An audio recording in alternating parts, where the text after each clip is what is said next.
अस्सलाम वालेकुम वरहमतुल्लाह। मैं हूं मोहसिन हमायूं। आप देख रहे हैं मेरा YouTube channel Mohsin diaries. Engineer Mohammad Ali Mirza साहब पे जब से मुकदमा कायम हुआ है और वो जेल में गए हैं, तो इब्तिदा से अगर देखा जाए तो उनके ख़िलाफ़ एक बड़ा प्रोपेगेंडा करने की कोशिश की गई और उसके जवाब में जो इंजीनियर साहब की हिकमत अमली थी वो ये थी कि आपने अपने स्टूडेंट्स को सख्ती से इस बात से मना किया था कि आपने कोई प्रोटेस्ट नहीं करना है, आपने जो कानूनी इदारे हैं उनसे टकराव नहीं करना है, कानून के दायरे में रह के आपने जो है वो आवाज़ बुलंद करनी है, जो केस है अदालत में पेश करना है, ये सारी की सारी चीज़ें थी। लेकिन इंजीनियर साहब के जो मुखालिफिन थे उन्होंने बड़ा प्रोपेगेंडा करने की कोशिश की और इंजीनियर साहब पे मुआज़ल्लाह इख्तलाफात एक अलग चीज़ है, लेकिन उन्होंने गुस्ताखी का एक बड़ा जो इल्ज़ाम है वो लगाया मुआज़ल्लाह, वो भी एक आशिक़ रसूल पर, एक ऐसे इस्लामी स्कॉलर पर जिसकी काविशों से और जिसकी दावत से लाखों लोग जो है वो इस्लाम के करीब आए। ज़ाहिर बात है उनके जो स्टूडेंट्स हैं वो 30 लाख से ज़ायद जो है वो सिर्फ उनके एक चैनल पे उनके साथ जुड़े हुए हैं, बड़ी तादाद नौजवानों की है। लेकिन अगर आप तहम्मुल से इस तमाम जो मुकदमा है उसका जायज़ा लें और इंजीनियर साहब जब से जेल में हैं उस चीज़ को देखें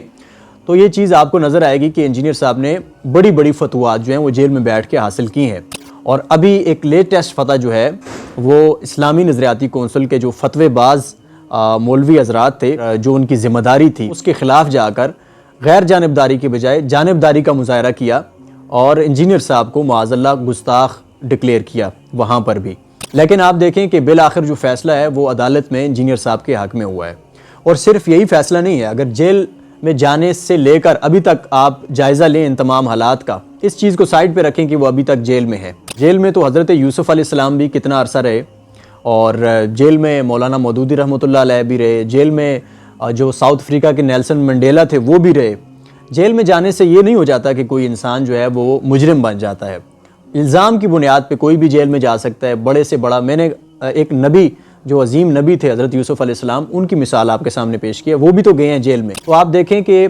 ये एक फ़िरके के लोग थे और उस फ़िरके की भी एक इंतहा पसंद सोच थी, एक ऐसी सोच जो मुसलमानों पे इल्ज़ाम लगाती है गुस्ताखी की और इस तरह के या कुफर के फतवे मुसलमान मुआशरे पे। पाकिस्तान में कोई मुसलमान कैसे सोच सकता है गुस्ताखी का, और चे जाए कि एक इस्लामी स्कॉलर वो तो बिल्कुल नहीं सोच सकता। तो उस पर उन्होंने इल्ज़ाम लगाया। ये सोच और मौक़िफ़ जो था एक फ़िरके के महदूद से लोगों का जो इंतहा पसंद सोच रखते थे, तो ये उनका मौक़िफ़ था और इसको बुरी तरह से उनके अपने ही फ़िरके के लोगों ने ठुकरा दिया। आप सैयद अली गिलानी साहब जो हैं, जो गोल्डा के गद्दी नशीन है, उनका बयान देखें। उन्होंने इसको सख्ती के साथ इसकी मजम्मत की और कहा कि ये उनको फंसाने की कोशिश हो रही है, इख्तलाफात तो हमारे भी हैं। इंजीनियर मोहम्मद अली मिर्ज़ा साहब थे, इख्तलाफ रखने वाले जो लोग थे, जो इदारे थे,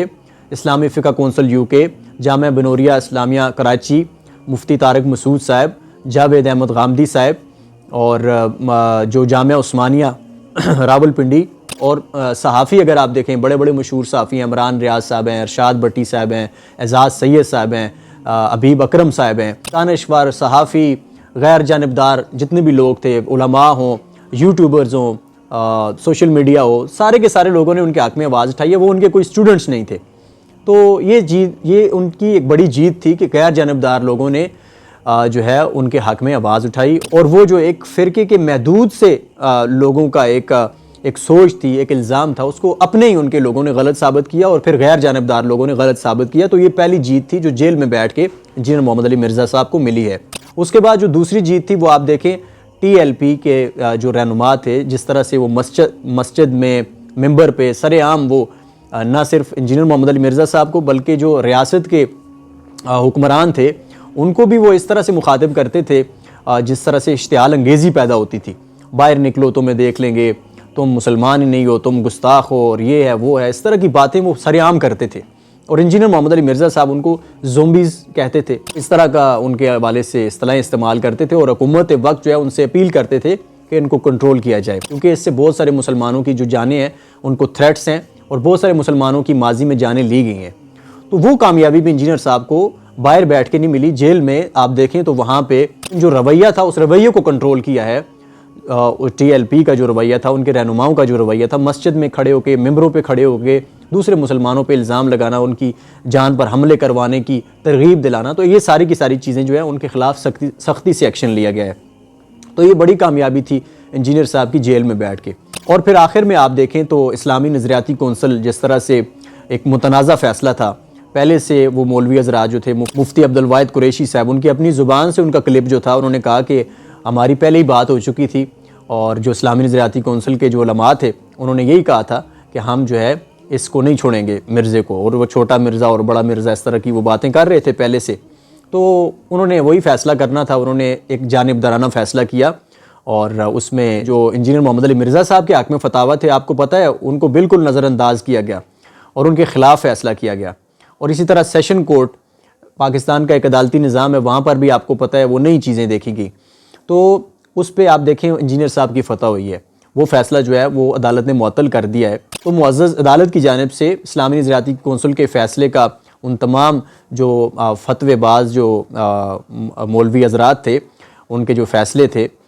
ایک شخص کے خلاف جس طرح سے انہوں نے جانبداری کا مظاہرہ کیا، تو وہ سارے کا سارا عدالت میں ریجیکٹ ہو گیا۔ تو یہ جو ہے ایک بڑی فتح تھی انجینئر صاحب کی۔ اب جو ہے وہ ایک رہائی کا معاملہ باقی ہے، اور میں منصور علی خان صاحب جو ہیں ان کا ایک ولاگ سن رہا تھا، اس میں وہ کہہ رہے تھے کہ جو بڑے مخالفین تھے انجینئر صاحب کے، ٹی ایل پی کے لوگ جو ہے وہ بہت زیادہ اشتعال انگیزی ان کے خلاف کر رہے تھے، ساری چیزیں کر رہے تھے، تو وہ تو ان کے خلاف تو حکومتی ایکشن جو ہے وہ سخت انداز میں ہوا ہے۔ تو اس کے بعد انجینئر صاحب کی جو رہائی ہے، کیونکہ جرم تو ان کا کوئی ہے نہیں ہے، ان کی قانونی ٹیم واضح کر چکی ہے، حافظ طاہر ایوبی صاحب، تو اب عدالت سے جو ان کی رہائی ہے اس حوالے سے اگر آپ سیشن کورٹ کے فیصلے کو دیکھیں تو سیشن کورٹ کا جو فیصلہ ہے ایسے حساس معاملات میں تو وہ تو ہوتا ہی نہیں ہے، ضمانت ہوتی ہی نہیں ہے، لیکن ہائی کورٹ کا اگر آپ انداز دیکھیں تو ہائی کورٹ نے ان ساری چیزوں پہ آبجیکشن کیا ہے کہ آخر کیوں ان ثبوتوں کو نظر انداز کیا گیا ہے۔ تو اب جب ہائی کورٹ میں جائے گا معاملہ تو ظاہر بات ہے وہ ایک ڈیفرنٹ انداز میں دیکھیں گے، اور امید کرنی چاہیے، اور یہ حق بھی ہے انجینئر صاحب کا، دعوت ہے وہ اپنے انداز میں، وہ تو کبھی قانون کے اگینسٹ نہیں کھڑے ہوئے ہیں، نہ انہوں نے کبھی اپنے جو اسٹوڈنٹس ہیں ان کو اس طرح کی تلقین کی ہے، تو ان کو حق ملنا چاہیے، وہ اپنی دعوت جو ہے وہ پیش کریں لوگوں کے سامنے، اور لاکھوں ان کے اسٹوڈنٹس ہیں، اور باقی جو علماء اکرام ہیں وہ بھی اپنا اپنے انداز میں پیش کر رہے ہیں، تو اختلافات جو ہیں وہ دلیل کے ساتھ ان کو حل کرنا چاہیے، لیکن ایسا نہیں ہے کہ آپ کے پاس دلیل نہیں ہے اور آپ کی اگر کہیں پہ غلطی ہے تو آپ اس کو ماننے کے بجائے جو مخالف ہے اس پہ گستاخی کا الزام لگا دیں، تو یہ بڑی بھیانک اور بری روایت ہے، اور اس روایت کو ہمارے معاشرے سے ختم ہونا چاہیے۔